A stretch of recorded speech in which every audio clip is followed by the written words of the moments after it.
on me reprochait euh, d'avoir laissé sur ma page le commentaire d'un individu qui indexe le fils du président de la République euh, euh, d'être coupable de certains faits. Là, j'en ris, mais j'ai gardé des séquelles pendant plusieurs semaines. Euh, j'ai passé 48 jours. Je me nomme Samira Sabou, je suis journaliste. L'Association des blogueurs pour une citoyenneté active, donc sous le sigle de ABCA, a été créée en 2017 et elle a été créée après que j'ai été injustement chassée de l'organe de presse d'État pour avoir parodié le président de la République. Quand j'ai été chassée après cet épisode, on s'est rendu compte qu'il n'y avait pas d'association qui défend les droits et les valeurs préconisées par les blogueurs. La veille de mon arrestation, on était en train de travailler avec des collègues, justement dans le cadre d'un projet. Aux environs de 13 heures, je reçois un appel me demandant de me présenter au palais de justice, que j'ai été citée en tant que témoin dans une affaire de corruption. J'ai trouvé ça bizarre. C'est pas la procédure habituelle. J'ai appelé mon avocat. Je lui ai dit qu'on m'a dit de venir comparaître pour une affaire de corruption. Mais personnellement, mon habitude de vie ne me permet pas de situer là où j'ai pu commettre un délit en matière de corruption. En rentrant chez moi, sur la route, quelque chose m'a dit il faut appeler Amnesty.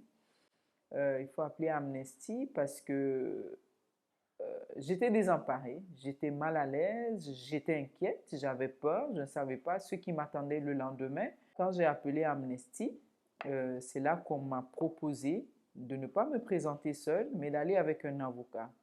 Et honnêtement, ça m'a beaucoup servi parce que mon intention, comme à l'habitude, parce que j'ai eu à être interpellée à la PJ, j'allais me présenter toute seule. On me reprochait d'avoir laissé sur ma page le commentaire d'un individu qui indexe le fils du président de la République euh, d'être coupable de certains faits. Et ce monsieur, en l'occurrence, dit qu'il est prêt à se présenter devant les juridictions compétentes pour pouvoir en témoigner. J'étais scandalisée parce que c'est une première. D'habitude, oui, on nous interpelle pour euh, nos publications personnelles. Mais là, je me dis, mais en matière de droit, comment est-ce qu'on peut m'interpeller sur la base de la publication de quelqu'un? Le doyen des juges a repris effectivement tout ce qui était dans le document et il me demande est-ce que je reconnais les faits. Je lui ai dit que non, je ne peux pas reconnaître des faits qui ne sont pas les miens. Il me demande mais pourquoi n'avoir pas supprimé ce commentaire-là? Je lui ai dit mais euh, ce commentaire, il ne vient pas de moi et moi je suis journaliste. En tant que journaliste, je prône la liberté d'expression. Et il me demande, est-ce que je peux leur dire où est le monsieur? Et ce n'est pas mon travail. Moi, je ne suis pas policier pour vous aider à trouver cet individu. Et là, immédiatement, il me dit, dans ce cas, je vous place en mandat à dépôt jusqu'à ce que mon enquête finisse.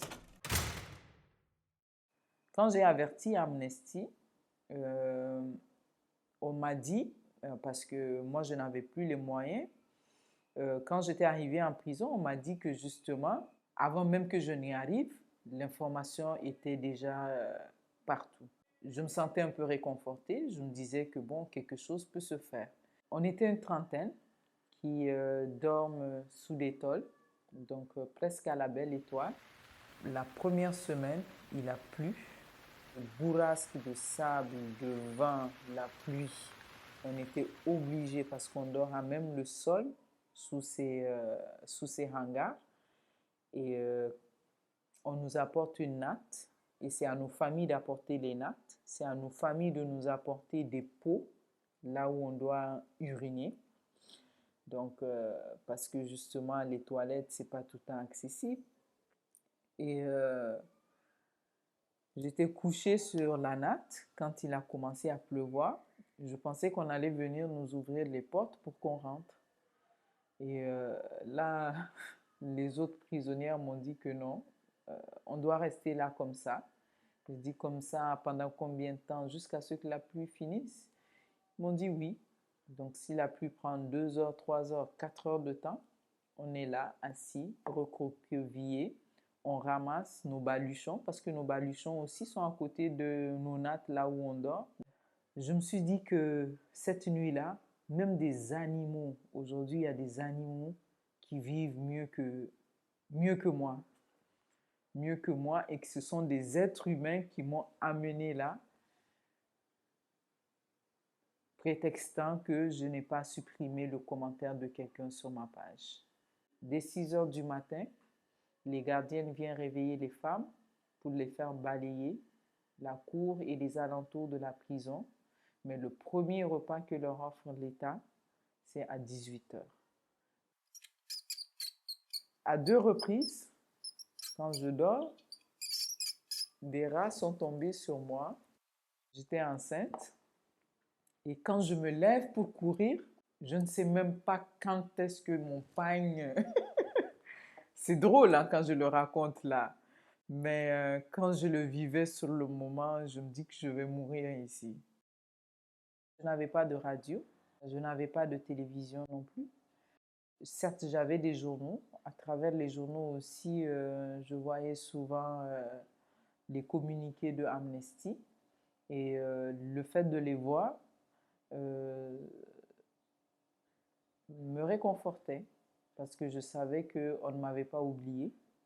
Il y a des femmes qui sont là en prison depuis 7 ans, 6 ans, 15 ans, qui n'ont pas encore eu de procès.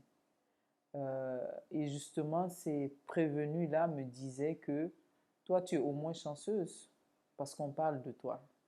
Donc, comme on parle de toi, la procédure sera accélérée. Quand je suis sortie aussi, euh, quand j'ai repris mon téléphone, quand j'ai été voir, j'étais vraiment, j'étais émue.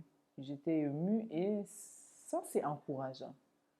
Ça, c'est encourageant. On sait qu'on n'est pas en train de faire un travail pour rien. Mais sans cette mobilisation, aussi sans le soutien, comme je dis, autant financier, moral et autres, je pense qu'en sortant, j'aurais abandonné.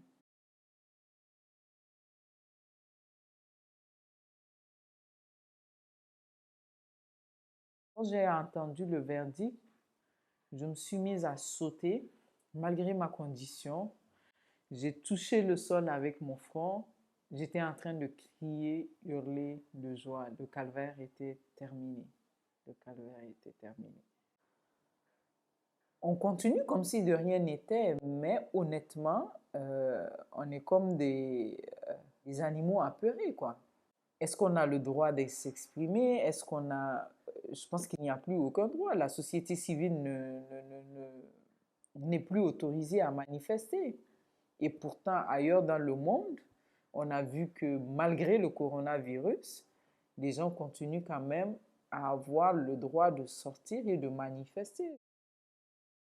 Même sur les réseaux sociaux, les publications que nous faisions, de plus en plus, on fait attention sur certaines publications où tu te dis, bon, même quand c'est la vérité, on risque de me prendre et de me jeter là-bas pour trouble à l'ordre public. Donc, le temps que la vérité se fasse, le temps même qu'on dise que je suis innocent, j'ai souffert. J'ai souffert. Donc, honnêtement, c'est du dissuasif, mais moi, personnellement, ce que je me dis, c'est qu'on a quand même cette chance qu'il y ait justement des institutions qui sont là encore pour nous soutenir. Parce que quand tu t'engages au Niger pour défendre les droits de l'homme, pour Parce que tu ne peux pas défendre certains droits sans critiquer aussi le fonctionnement de l'État. Donc à partir de là aussi, l'État va te faire perdre beaucoup de droits. Le droit du travail, le droit d'avoir une source de revenus. Donc quand tu n'as plus de source de revenus, quand tu n'as plus de travail, on te rend vulnérable. Moi, je pense qu'on m'a tout pris, hein. On m'a tout pris, on m'a pris ma dignité, si je peux le dire. Et j'avais un parcours tout tracé. Quand je suis sortie de l'école de journalisme, c'est le même État qui fait une cabale contre moi. C'est ce même État qui est venu me chercher à l'école parce qu'à l'époque, euh, quand j'ai fait la presse écrite, l'État n'avait pas formé de journalistes en presse écrite pendant presque 9 ans. Donc le journal d'État avait besoin de cette ressource humaine. Donc ils sont venus et on m'a dit que je commence avec une collaboration directement. Donc là, le fait d'avoir à critiquer la gestion de mon pays, je pense que c'est pas, ça ne donne pas le droit à certains individus de m'empêcher le droit de travailler. On se retrouve à patauger tout seul, hein, dans une mer et là, j'ai eu quelques bouées de sauvetage qui ont été lancées justement à travers plusieurs institutions. Là où on trouve le courage, justement, ce sont ces buées de sauvetage et ces gens qui nous montrent que, bon, on est utile. Aussi, ceux qui encouragent toujours à s'engager, c'est qu'on se dit, souvent les gens se demandent, bon, à quoi sert la vie? Je pense que les grandes démocraties, si elles ont été construites, et nous-mêmes aujourd'hui, si on vit dans un monde meilleur, si on n'est pas justement des esclaves ou autres, c'est que il y a des gens qui ont eu à sacrifier leur vie, autant sur le continent africain, autant sur d'autres continents. Et c'est pour ça que nous avons un monde qui est un peu meilleur. Donc, du moment où on n'a rien à perdre, donc si je n'ai rien à perdre, je me dis que bon, euh, le sacrifice en vaut la peine, au moins pour la prochaine génération. Donc nous serons battus euh, pour qu'il y ait une meilleure transparence dans la gestion de l'État, pour qu'il y ait moins de détournements, pour avoir des institutions qui sont plus crédibles. Mais au moins, même si on n'en profite pas, nos enfants peuvent en profiter ou nos frères et nos sœurs vont en profiter. Mon mot de la fin pour les membres de Amnesty, c'est de leur dire que le travail qu'ils font, en fait, c'est comme des petites bougies qui s'allument chaque soir dans les ténèbres des prisons.